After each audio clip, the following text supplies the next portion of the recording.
Oi, gente, eu sou a Camila Oi, gente, eu sou a Joara. e esse é o Cajuína. E hoje a gente tá Ah! onde? No LNA, Laboratório Nacional de Astrofísica, ou OPD, é Observatório do Picos dos Dias. isso. E isso aqui em Minas Gerais. Aqui, ó, cadê a placa? Aqui, ó, olha só que lindo. E hoje a gente vai mostrar pra vocês, vamos fazer um tour aqui no observatório e mostrar quase tudo que tem aqui, que tem umas coisas que não são misteriosas. É, só Então, tem aqui, na verdade, só né? tem aqui. Então, umas coisas Então, assim, ó, bem secretas que não dá pra mostrar. então vamos lá, vamos começar. Eu vou te perguntar por que é que a gente tem tantos telescópios nessa região. Ó, Porque aqui é uma. Tem um tem aqui, dois, dois, eu tô girando um por aqui, tem três ali, três, tem mais dois lá no mais dois fundo. lá atrás. Por que tantos telescópios nessa região? Ah, porque aqui é a parte mais alta do Brasil, né? A região mais alta do Brasil. Qual que é a altura que estamos aqui? 1.896 metros de altura. Muitos metros de altura. E aqui é o maior centro de pesquisa de astronomia do país. Exato. Então essa é a Da... razão para se instalar nos telescópios aqui e aparentemente vão instalar mais, porque cabe, e se cabe, Se cabe, tem que pôr, né? quanto maior o espaço ocupado, melhor. Exatamente. Tá, então onde a gente vai agora? A gente vai no Zeiss, esse primeiro telescópio aqui. Ele tem 60 centímetros De diâmetro. de diâmetro, o Então o espelho espelho dele tem dele. 60 centímetros e dá para entrar aqui e subir lá em Exatamente. cima. Vamos lá, venha, Venha conhecer venha conhecer com a gente. os Zens, O Zeiss, Zais, Ares, Zuis. olha só. Então a primeira coisa, quando você está dentro de um ambiente desse, o que você precisa? De água. Então, a partir daqui, eu vou ter que narrar o vídeo, porque nosso microfone parou, e então não temos áudio durante uma boa sessão, mas isso não é um problema. Então, finalizando, aí a gente estava mostrando a estrutura do prédio que fica o telescópio de 60 centímetros. Então, do lado, da sala de comando, que fica na região de baixo, a gente tem esse banheiro, e olhando direto, quando você abre a porta do banheiro, você dá literalmente de frente para os computadores. Detalhe. Todos os prédios aí dentro têm esse sistema de combinações duplas. Então, a gente tem luzes brancas, mais intensas, e luzes dessa coloração mais avermelhada. Isso se deve ao fato de que a gente evita a todo custo qualquer tipo de poluição luminosa. Então, mesmo aquelas que estão relacionadas a nós, né, o prédio, elas têm que ser totalmente eliminadas para não influenciar de forma alguma os telescópios. Então, aqui agora a Camila vai mostrar alguns dos sistemas que a gente tem. Então, ficam sempre três telas. Uma a gente observa, né, a questão do leaf, que seria condensamento da água do lado de fora. A gente observa como é que tá as nuvens, né, que tem uma câmera que fica registrando como tá a cada quantidade de tempo. É isso que ela colocou na tela agora há pouco, era a nebulosa de Órion, que a gente tinha registrado no noite anterior. Eu achei uma caneta estilo loteria, então acabei me distraindo, mas foco, vamos voltar. Aí a gente vai subir então para os Ens de fato. Então, todos os telescópios eles têm esse sistema, né? A gente tem essa base, esse prédio embaixo, com N coisas, e na parte de cima a gente tem uma configuração mais específica e que requer mais cuidado, porque é onde está instalado o telescópio. Então, aí está o Zens. Ele é gigante, né? Eu disse que ele tinha 60 centímetros, esses 60 centímetros, como foi dito no início do vídeo, ele se refere ao espelho, né? Então, a gente tem esse conglomerado de fios e cabos, e aí tem dois espelhos. Tem um que está exatamente onde eu estou pondo a mão nesse momento, e tem um que fica lá em cima, que é um espelho menorzinho, que fica dentro do círculo ali. Então, a luz entra, ele é um sistema refrator, então ele capta as luzes, as frequências e os comprimentos de ondas que vem do espaço quando a gente abre, né, essa cúpula, e volta por reflexão, batendo no espelho menor e adentrando um outro sistema. Então, para abrir a cúpula, você precisa destravar, que é essa cordinha. Depois você gira, ela é manual nesse caso, né? Para abrir. E daí você puxa, ela estava travando um pouquinho, mas é porque a corrente estava um pouquinho solta. Nada que um pouquinho de calma e tempo não resolvesse pra gente. Então, eu aí puxando. Não é pesado, tá? Bem simples. E essa cúpula aberta, ela é incrível. Aqui a gente consegue ver o telescópio tem o maior tamanho, né? Ele tem 1,60 m, e daí dá pra ver porque a cúpula tá bem em direção a ele nesse momento. Só que a cúpula gira de uma maneira muito simples, mais à frente dá pra ver, então você liga o motor e aperta o botão e ela começa a girar. Bem simples. Então aí a gente estava falando sobre o telescópio, né? Sobre isso que eu acabei de falar, sobre ser um refletor. a gente estava, comentando quão grande ele é, então existem muitas questões relacionadas a esse telescópio, porque ele é extremamente manual, tá.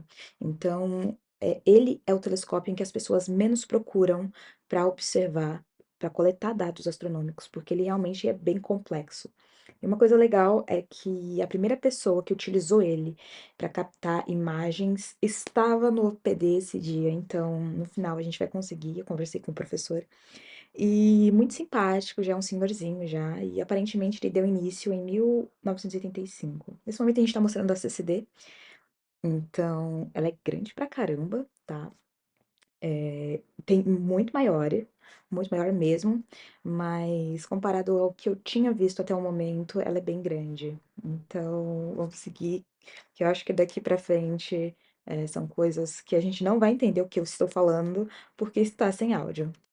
Bom, agora a gente tem então a Camila, olhando a buscadora, então todo telescópio ele tem essa buscadora, né, buscadora seria tipo uma luneta, em que é um modelo muito simples, você tem 2 lentes, e uma maior que fica apontada para o céu e a menor onde a gente coloca o olho, para observar se o que a gente está buscando está dentro do campo, né. Então quando você olha por esse buraco e você está procurando, sei lá, uma estrela em específico, você pode ver se essa estrela ela tá dentro da buscadora. Uma coisa interessante é que, por exemplo, no caso das estrelas, a gente tem esse X, né? Então, se eu quiser encontrar com o telescópio de uma maneira mais fácil, eu posso tentar deixar essa estrela o mais próxima possível no ponto de encontro dessas duas retas, ou seja, onde for o centro desse X, né? Dessa mira. Aqui a gente tem então a declinação se você quer buscar um objeto, você precisa de 2 coisas, declinação e seção reta. Então você mexe ali, você configura a declinação, e ali você tem um ângulo horário ou ascensão reta. Então, tudo depende de muita coisa. Aqui a gente tem aonde a gente fuça, né, onde a gente gira para poder girar o telescópio, para poder movimentar ele. Então, você mexe nessas coisas para destravar o telescópio, e cada uma dessas coisas ela tem uma configuração referente a um eixo. Então, agora a Camila, por exemplo, está mexendo no ângulo horário da estrela, se ela tivesse procurando uma estrela em específico. Então, tá vendo que o telescópio ele fez um movimento de norte para sul, que é esse de subida. Então, ele sai do horizonte e vai para o zênite. O zênite seria o ponto mais alto do céu, então, ao fazer esse movimento, você está movendo a seção reta. E a declinação já seria referente exatamente igual ao que a gente tinha na escola. Ah, agora aí estão mostrando pra gente como girar a cúpula. A cúpula vai girar agora. Então, primeiramente, você liga essa chave, puxa para cima e aperta o botão segura. Então, segurou, a cúpula começa a girar e se seu objeto, sua estrela, seu planeta, sua galáxia estiver dentro da cúpula, né, por trás da cúpula, você gira ali segurando o botão até encontrar a posição perfeita em que a abertura e o telescópio estão bem alinhados ali, de preferência deixar o telescópio bem no meio, né, dessa abertura. Então, que mais que dá para falar sobre aqui? A gente tem, algumas outras coisas, mas eu acho que a gente vai descer agora, tá? Ah, coisa importante, escada. Tem uma escada aqui. Essa escada ela é necessária porque existem ajustes finos que você precisa fazer para poder realmente encontrar as coisas, né. Então, é um trabalho, assim, muito manual, muito caótico, que nos outros telescópios você não precisa vir fazer isso na mão, você manda o computador e geralmente o computador faz isso com uma rapidez, uma precisão bacana, então você não precisa sofrer tanto quanto os Aims, mas ele tem uma experiência incrível, né, é uma coisa, assim, única de fato. Então eu acho que a gente apresentou tudo, bem superficialmente, a gente vai descer então, para seguir para o próximo telescópio.